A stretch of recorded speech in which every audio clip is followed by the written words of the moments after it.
que a gente faz no item resultados? A gente vai apresentar os resultados dos estudos que contemplam os critérios de inclusão. Uma forma de organização é por meio de então aqui a gente tem esse quadro que mostra os estudos em ordem cronológica. E por que eles estão em ordem cronológica e não em ordem alfabética? Porque agora eu já estou mostrando para vocês esses resultados publicados em um periódico científico. E aí cada periódico vai ter a sua própria norma de apresentação. Então, fiquem atentos às normas. Se vocês estão interessados em escrever um artigo para publicar numa revista, observem as normas de formatação da revista.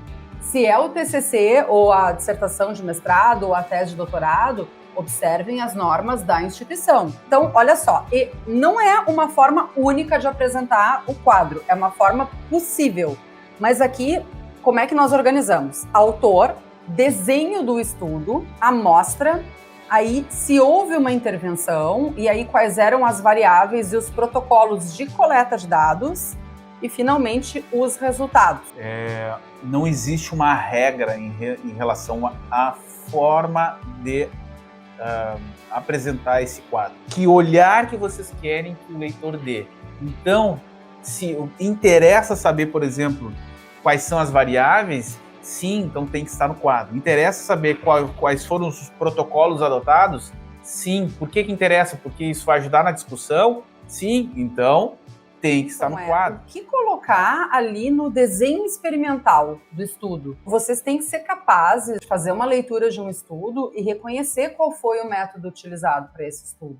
Se foi um ensaio clínico randomizado, se foi um estudo de caso, se foi um estudo transversal, se foi um estudo longitudinal, se foi um estudo de corte. Nem sempre os artigos eles apresentam essa informação de forma clara, mas o que dá para entender é pelo formato do método. Cada coluna é como se fosse uma variável, alguma informação que vocês queiram saber dos artigos selecionados, e cada linha representa um artigo. Ali é um artigo. Menos. Aí, a segunda linha é o segundo artigo selecionado. Isso.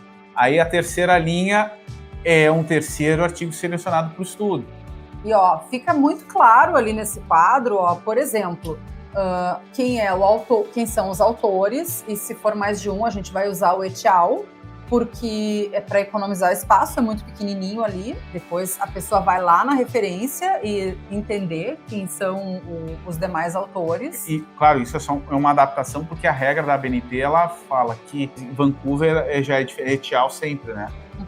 E aí, quando é mais de um autor.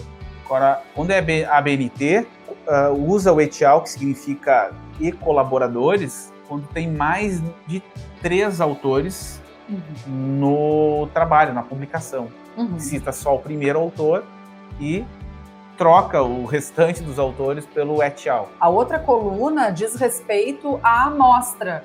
Então, quantas pessoas participaram desse estudo? Quem são? Se eram mulheres, se eram homens, se tinha grupo controle, se tinha grupo experimental, quantas pessoas faziam parte de cada grupo. Depois a gente vai para a próxima coluna desse quadro e vai dizer... aí já é uma coluna que a gente subdividiu. Então, é a intervenção com as variáveis e o protocolo. Então, o que foi medido, quais eram as variáveis de desfecho desse estudo e, logo do lado, quais foram as ferramentas utilizadas para fazer essas medidas. E, finalmente, um pequeno resumo dos resultados desse. Esse resumo não tem como apresentar todos os resultados. Muitas vezes, aquele estudo que a gente incluiu na revisão é um estudo que avaliou outras variáveis que não interessam para esse estudo. Isso. Então, eu não preciso citar variáveis que não são do interesse do meu estudo dentro desses resultados num espaço tão pequenininho, e nem depois, quando eu estiver discutindo esses resultados, porque muitas vezes eu vou ter nesse item, a gente está falando hoje de resultados, mas tem algumas revistas que a gente apresenta o resultado num tópico e a discussão no outro. Mas em algumas revistas a gente apresenta resultados e discussão. No mesmo tópico. No mesmo tópico. E outra coisa, o pessoal pergunta, eu tenho que colocar todos?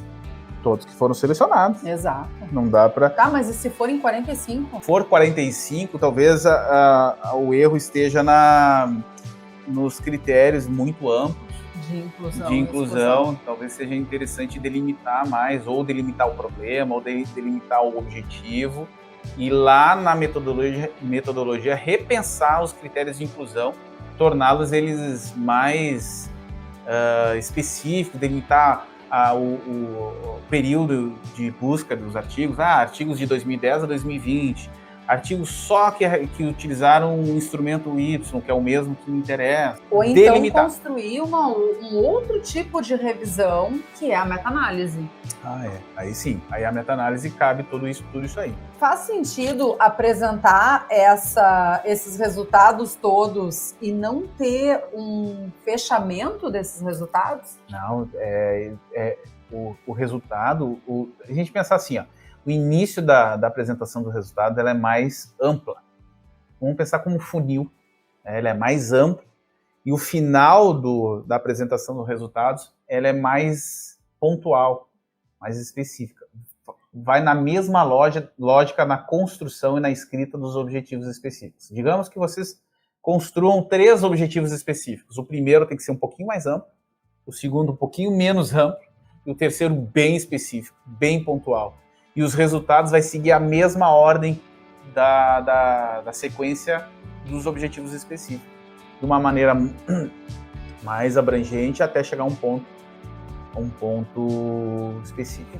Como apresentar os resultados em uma revisão narrativa quando tu não tens as tabelas? Se não tem quadro, e aí tu vai ter uma única opção, descrever isso. E aí vai ter que ter bastante texto. Pensando aqui, revisão de revisão. É que usualmente não se usa revisar o que já foi revisado. É porque na verdade a revisão está fazendo exatamente o que tu está fazendo. O problema é que como é que tu descreveria todos os estudos que foram revisados nesse artigo. Nesse artigo, porque a ideia numa revisão é tu trazer os resultados dos estudos anteriores. E isso foi o que os autores da outra revisão revisaram. Imagina assim, esse artigo de revisão foi, digamos que tenha sido publicado em 2020. Porém, essa é uma revista muito conceituada. Para que esse artigo fosse aceito, normalmente, dependendo do fluxo de uma revista científica que é muito procurada, pode levar 2 anos para sair a publicação. 2 anos atrás. Então, digamos que o cara submeteu em 2018. Só que o cara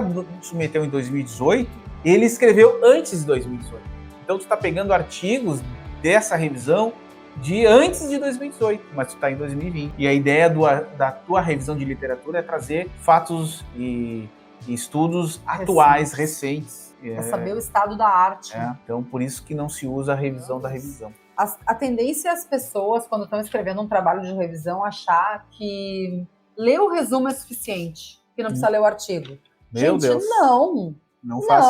Ou então, na hora que estão, digamos que seja uma revisão narrativa, eles vão pegar e vão copiar elementos do que estava no resumo e colocar lá meio que, tipo... No quadro, tu diz? Não, nem no quadro. Por uma revisão narrativa, eventualmente, eles optam por não fazer o quadro.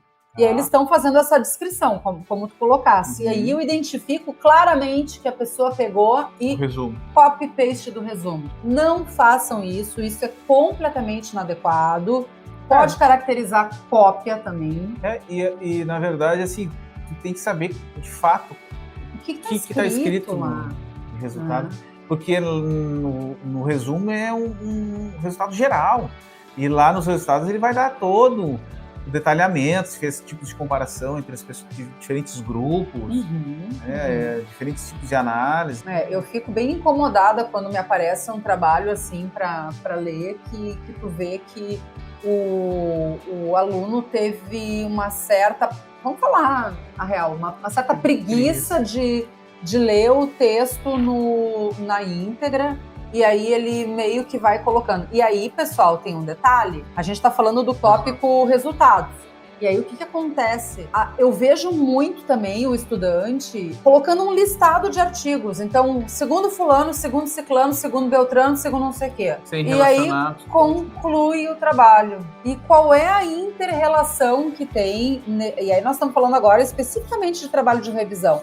Pessoal, num trabalho de revisão sobre um determinado tipo de estudo, vocês têm que elencar categorias. Então, assim, a ordem de apresentação, ela tem que seguir categorizada. Então, pode ser, como vocês vão fazer isso, não tem uma regra. Mas pode ser, por exemplo, separou lá 3 estudos que usaram a mesma ferramenta. E aí eu posso comparar esses 3 estudos porque eles realizaram a coleta de dados com a mesma ferramenta. Mas, Adri, isso aí é a estratégia, né, que a gente estava falando. Não existe uma regra, mas acho que é importante deixar claro é que antes de começar a escrever qualquer coisa, qualquer parte do trabalho, primeiro tem que se pensar o que escrever primeiro, o que escrever em segundo lugar, o que escrever em terceiro lugar, montar ou na cabeça ou botar no papel a estrutura da escrita numa sequência que faça sentido, lógica. Então eu tenho que apresentar assim, desse jeito, depois eu vou para esse assunto, depois eu vou para esse assunto. Começa, encerra esse assunto. Começa o outro, encerra esse assunto. E tu não precisa voltar para ele, porque tu já encerrou aquele assunto. Eu quero falar sobre resultados semelhantes, né? Isso. Que ocorreram, ou eu quero dar um foco na discussão ou na apresentação de resultados que deram um resultado completamente diferentes um do outro. E aí tu tem que ter um critério. Por exemplo, eu estou estudando a realidade da minha cidade. Eu posso organizar isso por bairro, ou eu posso organizar isso por nível socioeconômico, eu posso organizar isso por idade, eu posso organizar isso por ferramenta, não importa, mas tu tem que... Assim, mas então o professor Ricardo disse que eu tenho que ter uma estratégia minha, a minha estratégia é fazer do jeito que eu acho que tá certo. Mas o jeito que eu acho que tá certo tem que seguir algum critério. Porque não é que qualquer coisa serve ou qualquer estratégia que eu utilizar vai servir. Porque eu não posso também fazer um ping-pong com o leitor. Porque eu tô lendo aqui uma coisa, daí eu vou botar um outro autor, daí eu vou botar um outro autor. Mas vem cá, qual é a relação entre o parágrafo de cima com o parágrafo de baixo? Não tô entendendo nada desse texto. Mas assim, pede para um colega teu ler e vê se para esse teu colega faz sentido. Mas assim, pede para ele ser... criterioso. Para ele ser criterioso, assim, pede para ele ser cri-cri. Lê esse texto como se tu não gostasse de mim, porque isso é um favor que tu me faz. Claro que aí eu vou saber com clareza tudo que eu preciso arrumar. As lacunas, os buracos, os limites. Porque o teu amigo, ele vai ser teu amigo se ele fizer isso para ti. Por quê? Porque a banca não vai fazer. Quando eu sempre tenho que corrigir trabalho e os trabalhos têm muitos erros, por exemplo, de formatação, o erro da formatação me chama mais atenção do que o conteúdo do trabalho. E eu perco a atenção em relação ao conteúdo do trabalho. E aí, claro, dependendo do dia que tu tá, se tu não tá de bem, tu acordou mal, dormiu bem, aquilo pode ser muito ruim na hora da avaliação. O Ricardo é com formatação e eu sou com português. Erro de português me tira fora do sério. Primeiro porque existe verificação ortográfica, então tu nem a verificação ortográfica tu te deste o trabalho de observar. E aí eu digo assim, mas tá me tirando agora para dicionário, né? Quer dizer, então, quando tu vai mandar alguma coisa pro teu orientador, leia. Não, depois eu vou fazer isso. Não, leia antes. Não. Eu sempre digo assim, se tu não leu o teu trabalho, por que eu tenho que ler? Mas é que tu é o professor. Mas o trabalho é teu. Então e outra, tem que revisar. Assim, alunos, agora assim, é para vocês. Vocês são 50, o professor é um só, para ler o de todos. Tá? E aí, se tu quiser que o teu professor leia com toda a boa vontade e carinho do mundo, tu faz com todo o capricho. Quando tu começa a ler um trabalho que o aluno não teve o cuidado de entregar o melhor possível, ou de ter lido, ele vai ouvir o correspondente à qualidade daquele trabalho, que provavelmente não vai estar muito boa. Ninguém está querendo aqui dizer que todo mundo tem que terminar a graduação como se fosse uma tese de doutorado, claro, não é isso? Não. A gente sabe que todo mundo tem dificuldades, todo mundo tem limitações. Não é isso.